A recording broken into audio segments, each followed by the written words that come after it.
Hi guys, welcome home kitchen. இன்றைக்கி நம்ம home கிச்சனில் என்ன ரெசிபி பார்க்க போகிறோம் அப்படின்னா, நம்ம எல்லாருக்குமே பிடிச்ச ஃபேவரட் சிக்கன் பிரியாணி எப்படி பண்ணுறது தான் பார்க்க போகிறோம். வாங்க வீடியோக்குள்ளே போகலாம்.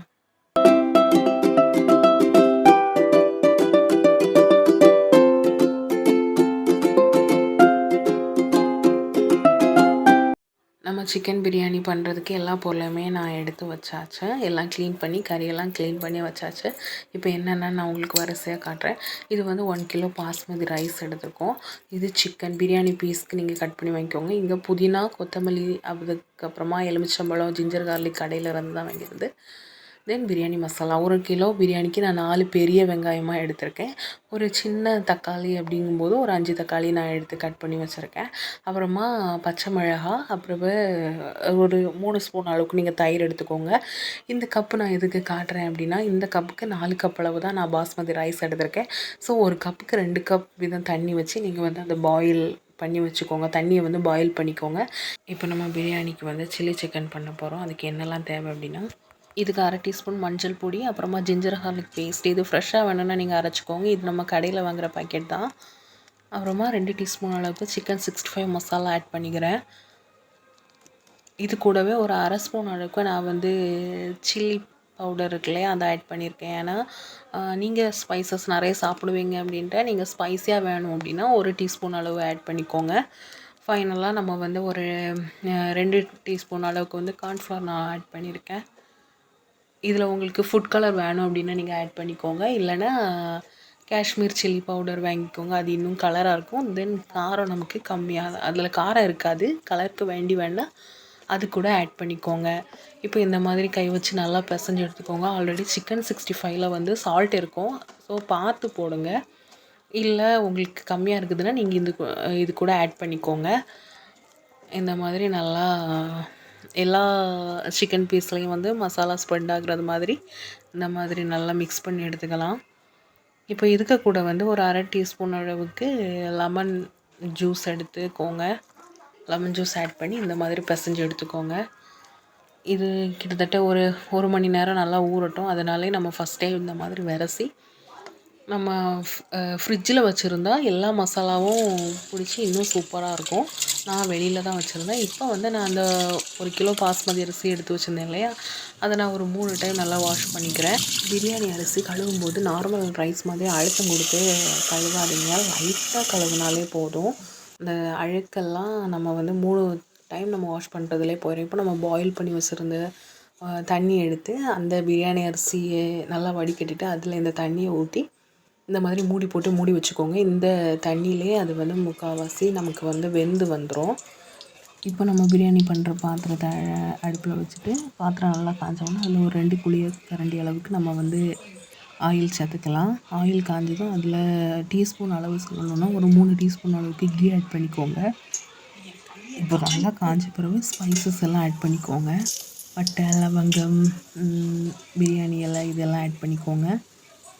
இப்போ நம்ம வந்து ஒரு 5 4 அல்லது 5 அது பெரிய சைஸ் வெங்காயமாக இருந்தால் 4 போதும். ரொம்ப கொஞ்சம் மீடியம் இல்லை சின்னதாக இருந்துச்சு அப்படின்னா 5 அல்லது 6 வெங்காயம் எடுத்து இந்த மாதிரி நீல வாக்கில் கட் பண்ணிக்கோங்க. வெங்காயம் வதங்குற கேப்பில் நம்ம மிக்ஸி ஜாரில் 2 பச்சை மிளகாய், புதினா, கொத்தமல்லி தழை, இஞ்சி, அப்புறமா கொஞ்சம் பெருஞ்சீரகம், ஸ்பைசஸ் எல்லாம் இருக்கலாம், இதெல்லாம் ஆட் பண்ணி இந்த மாதிரி அரைச்சி எடுத்துக்கோங்க. என்னதான் நம்ம கடையில் ஜிஞ்சர் கார்லிக் வாங்கினாலுமே ஃப்ரெஷ்ஷாக அரைச்சி நம்ம பிரியாணியில் சேர்த்தா தான் பிரியாணி ஸ்மெல் நல்லா வரும். ஸோ நீங்கள் வந்து எப்போவுமே ஃப்ரெஷ்ஷாக ஆட் பண்ணி சேர்த்திங்க அப்படின்னா இன்னும் டேஸ்ட் நல்லாயிருக்கும், வாசனையாகவும் இருக்கும். இப்போது நம்ம கடையிலேருந்து வாங்கினோம் இல்லையா, அந்த ஜிஞ்சர் கார்லிக் நான் ஆட் பண்ணிக்கிறேன். ஒரு 2 டீஸ்பூன் அளவு ஆட் பண்ணி இந்த மாதிரி வதக்கி எடுத்துக்கோங்க. நல்லா நம்ம போட்டிருக்க வெங்காயம், ஸ்பைசஸ், அப்புறம் பச்சை மிளகாய் எல்லாம் முக்கால்வாசி நல்லா வதங்கினதும் நம்ம கட் பண்ணி வச்சுருந்தோம் இல்லையா தக்காளி, அதை ஆட் பண்ணிக்கோங்க. இந்த டைம் இந்த 2 ஸ்பூன் அளவுக்கு நம்ம வந்து சால்ட் ஆட் பண்ணிக்கலாம்.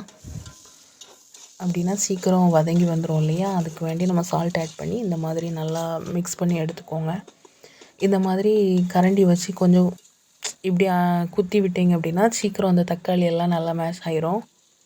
இப்போ புதினா கொத்தமல்லி எடுத்து வச்சுருக்கோம் இல்லையா, அதை ஆட் பண்ணி நல்லா வதக்கி எடுத்துக்கோங்க. வெங்காயம் தக்காளி இதெல்லாம் வந்து எண்ணெயில் நல்லா வதங்கணும். எப்போவுமே பிரியாணிக்கு வந்து கொஞ்சம் ஆயில் ஜாஸ்தியாக இருக்கிறது மாதிரி பார்த்துக்கோங்க. அப்போ தான் பிரியாணி டேஸ்ட் இன்னும் கொடுக்கும். இந்த மாதிரி நல்லா வதக்கி எடுத்துக்கோங்க. நம்ம நிறைய வீடியோஸ் ஷேர் பண்ணிகிட்ருக்கோம். ஸோ நீங்கள் மறக்காமல் நம்ம சேனலை சப்ஸ்கிரைப் பண்ணி பெல் ஐக்கான் கிளிக் பண்ணி ஆல் கொடுத்துக்கோங்க.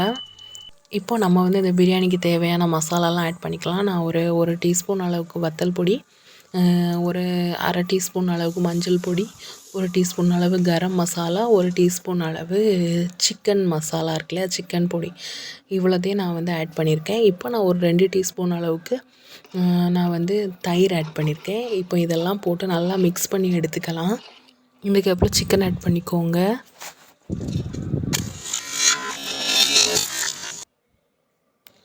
இப்போ நான் வந்து பிரியாணி மசாலா இருக்குதுல்ல, இது வந்து ஒரு 3 டீஸ்பூன் அளவுக்கு நான் ஆட் பண்ணியிருக்கேன். இந்த மாதிரி ஆட் பண்ணி நல்லா கிளறி எடுத்துக்கோங்க. கலரை பார்த்தீங்களா, எனக்கு இப்போவே டெம்ப்ட் ஆகுதுங்க. நம்ம எப்போவுமே வந்து பிரியாணி பண்ணும்போது அரிசி போட்ட உடனே நம்ம வந்து மூடி போட்டு மூடிடக்கூடாது. அந்த தண்ணியும் அரிசியும் நல்லா கொதிஞ்சு அரிசி வந்து முக்கால்வாசி வெந்து மேலே வரும்போது, அதாவது லைட்டாக தண்ணியும் அரிசியுமா இருக்கும் இல்லைங்களா, அந்த டைமில் நம்ம எடுத்துட்டு மூடி போட்டு மூடணும். அது வரைக்கும் நம்ம திறந்து தான் வச்சுருக்கணும். ஓப்பன்லேயே தான் இருக்கணும். நமக்கு சிக்கன் ஹாஃப் பாயில் ஆகியிருக்கும். சிக்கன்லேயே தண்ணி இருக்கும். ப்ளஸ் உங்களுக்கு வந்து தண்ணி அடியில் பிடிக்கிறது மாதிரி இருந்துச்சு அப்படின்னா, நம்ம இந்த ரைஸ் போட்டிருக்கோம் இல்லையா, அந்த ரைஸ் கூட நம்ம வாட்டர் ஆட் பண்ணி தானே வச்சுருந்தோம். அந்த வாட்டர்லேயே நீங்கள் 1 கப் அளவுக்கு ஊற்றிக்கோங்க. தண்ணி ஊற்றி நல்லா மிக்ஸ் பண்ணிவிட்டு அதுக்கப்புறமா மூடி போட்டு மூடி வச்சுருங்க. அப்போ சிக்கன் தண்ணியும் அதுவும் சேமாக இருக்கும். உப்பு செக் பண்ணிவிட்டு இந்த டைம் உப்பும் ஆட் பண்ணி நல்லா மிக்ஸ் பண்ணி போட்டுக்கோங்க. ஏன்னா நம்ம ஃபைனலாக தம் போட போகிறோம் இல்லையா. உப்பு எப்போவுமே பிரியாணிக்கு வந்து கொஞ்சம் எக்ஸ்ட்ராவாக போட்டுக்கோங்க. ஏன்னா நம்ம எக்ஸ்ட்ரா போடும்போது நல்லா வெந்து வரும்போது ரைஸும் சிக்கன்லேயும் வந்து உப்பு கரெக்டாக இருக்கும். அதனால உப்பு பார்க்கும்போது லைட்டாக நமக்கு உப்பு கொஞ்சம் ஜாஸ்தியாக இருக்கிறது மாதிரியே நீங்கள் வந்து உப்பு ஆட் பண்ணிக்கோங்க. ஃபைனலாக இந்த மாதிரி வரணும். தண்ணியெல்லாம் வற்றி ரைஸ் வந்து மேலே வந்திருக்குது இல்லையா, இன்னி தான் நம்ம வந்து க்ளோஸ் பண்ணணும். இப்போ நம்ம தம் போட்டுக்கலாம். தோசைக்கல்லை ஃபஸ்ட்டு வச்சுக்கிட்டு நம்மளோட பிரியாணி தவா மேலே வச்சு நம்ம வந்து தம் போட்டுக்கலாம். எப்போவுமே பிரியாணி பண்ணும்போது நம்ம வந்து கரண்டி சும்மா யூஸ் பண்ணக்கூடாது. ஏன் அப்படின்னா அரிசி வந்து உடஞ்சிரும். நீங்கள் வந்து மேக்ஸிமம் நம்ம உப்பு போட சொன்னோம் இல்லையா, நல்லா தண்ணி ஊற்றி நம்ம தம் போட்டிருக்கோம் இல்லையா, அந்த டைமில் நீங்கள் கரண்டி வச்சு ஒரு தடவை கூட ரைஸை வந்து கிண்டி எடுத்துக்கோங்க. அதோடி நீங்கள் வந்து அதுக்கப்புறம் கரண்டி யூஸ் பண்ணாதீங்க.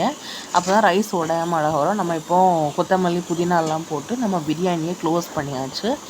இதில் வந்து தண்ணி வச்சுருக்கேன். நம்ம தம் போட்டுக்கலாம். கீழே தோசைக்கல், அதே சைடில் நான் வந்து ரைத்தா ரெடி பண்ணிட்டேன். கீழே தோசைக்கல் வச்சு மேலே நம்ம பிரியாணி தவா, அப்புறமா நம்மளோட பானையில் நான் வந்து தண்ணி வச்சுருக்கேன். ஃபைனலாக இப்படி தான் பிரியாணி வந்துச்சு. நான் சொல்கிற சின்ன சின்ன டிப்ஸை நீங்கள் ஃபாலோ பண்ணி பிரியாணி பண்ணோம் அப்படின்னா நம்ம வந்து ஒரு பர்ஃபெக்டான பிரியாணி வந்து நம்ம பண்ணலாம். பிரியாணி குழஞ்சி போகாது. இந்த நம்மளோட தம்மை நம்ம உடச்சிட்டோம். சூப்பராக நமக்கு பிரியாணி வந்திருக்கு.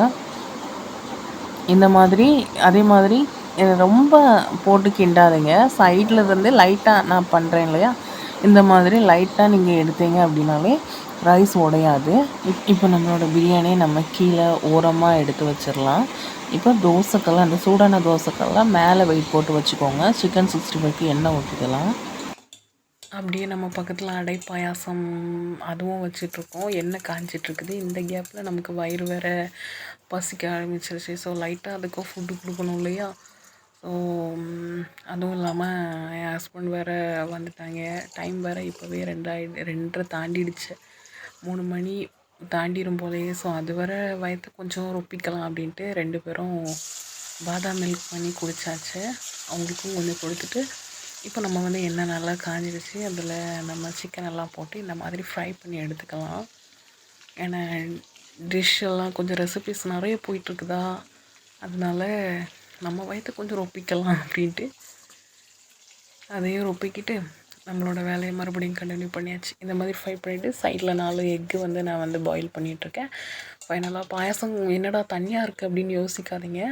நம்ம வந்து எப்போவுமே பாயாசம் கொஞ்சம் லிக்யூடாக வச்சோம் அப்படின்னா நம்ம சாப்பிட்ற டைம் அது வந்து கொஞ்சம் திக்காக இருக்கும். அதுக்கு வேண்டி தான் தண்ணி நாங்கள் சாப்பிடும்போது கரெக்டாக இருந்துச்சு. இப்போ நம்மளோட வாழை இலையை தட்டி நம்மளோட ரைத்தா ஆல்ரெடி நான் ரைத்தா பண்ணி வச்சுட்டேன். அதை நான் உங்களுக்கு காமிக்கல. ரைத்தா, எக், அப்புறம் சிக்கன் 65, அப்பளம், அப்புறமா ஃபைனலாக நம்மளோட பிரியாணி. இனி நம்ம பிரியாணியெல்லாம் வெயிட் பண்ண வைக்கக்கூடாது. ஸோ நாங்கள் நல்லா சாப்பிட்டுட்டு இதுக்கு கூடவே ஒரு 7 அப் ஏதாவது ஜில்லுன்னு குடித்தோம் அப்படின்னா இன்னும் சூப்பராக இருக்கும். தேங்க்ஸ் ஃபார் வாட்சிங். போயிடாதீங்க மக்களே. நம்ம சேனலை மறக்காம சப்ஸ்கிரைப் பண்ணி ஆல் பட்டன் கிளிக் பண்ணிக்கோங்க. அப்பதான் நம்ம போடுற வீடியோஸ்க்கு நோட்டிஃபிகேஷன் வரும்.